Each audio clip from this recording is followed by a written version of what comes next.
Hello friends, मैं नीलम, व्याख्याता गृह विज्ञान। आज हम देखेंगे कार्बोहाइड्रेट के मेटाबॉलिज्म के बारे में। शरीर में होने वाली विभिन्न रासायनिक क्रियाओं को सामूहिक रूप से हम मेटाबॉलिज्म कहते हैं और ये मुख्यतः दो भागों में होती है, अपच कैटाबॉलिज्म और एनाबॉलिज्म। शरीर में किसी पदार्थ के टूटने की क्रिया को हम कैटाबॉलिज्म कहते हैं और नए पदार्थों के निर्माण की विधि को हम एनाबॉलिज्म कहते हैं। तो शरीर में जब कार्बोहाइड्रेट का पाचन होता है तो वह कुछ पदार्थों में टूटता है और फिर उनसे नए पदार्थ बनते हैं। तो कैटाबॉलिज्म और एनाबॉलिज्म दोनों ही क्रियाएं हमारे शरीर में होती है।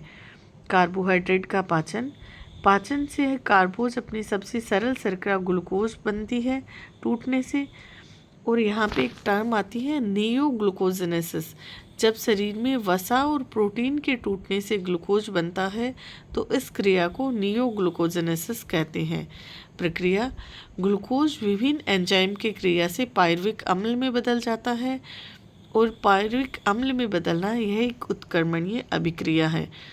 विभिन्न रासायनिक क्रियाओं के दौरान यह कार्बन डाइऑक्साइड जल और ऊर्जा में बदल जाता है।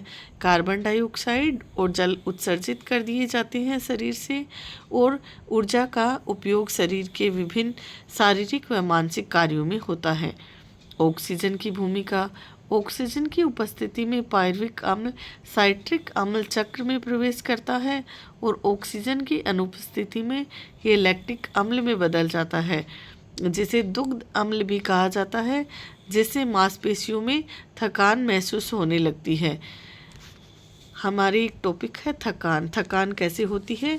तो जब लैक्टिक अम्ल है वो मांसपेशियों में स्टोर हो जाता है और इसका अपघटन नहीं होता है तब हमें थकान महसूस होती है।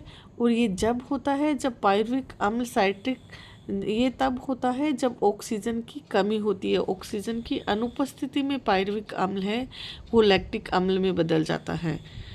और फिर हम जब रेस्ट करते हैं हमारी मसल्स को फिर से प्रॉपर ऑक्सीजन मिलती है तो ये लैक्टिक अम्ल है वो वापस से पायरुविक अम्ल में बदल जाता है और फिर ये साइट्रिक अम्ल चक्र के द्वारा वापस से कार्बन डाइऑक्साइड जल और ऊर्जा में बदल जाता है। संग्रहण ग्लूकोज का मुख्य भाग ग्लाइकोजन के रूप में यकृत में संग्रहित होता है। इससे बनने वाले क्वेश्चन कई हो सकते हैं, जैसे ग्लूकोज का ग्लाइकोजन के रूप में किस रूप में संग्रहण होता है, तो ग्लाइकोजन के रूप में यकृत में होता है। और थकान हमें कैसे होती है, तो ऑक्सीजन की अनुपस्थिति में लैक्टिक अम्ल का मांसपेशियों में संग्रहण होना थकान कहलाता है। और इसी तरह से नियोग्लूकोजेनेसिस क्या है, तो वसा और प्रोटीन के टूटने से ग्लूकोज बनता है। इस क्रिया को नियोग्लूकोजेनेसिस कहते हैं। Thank you friends.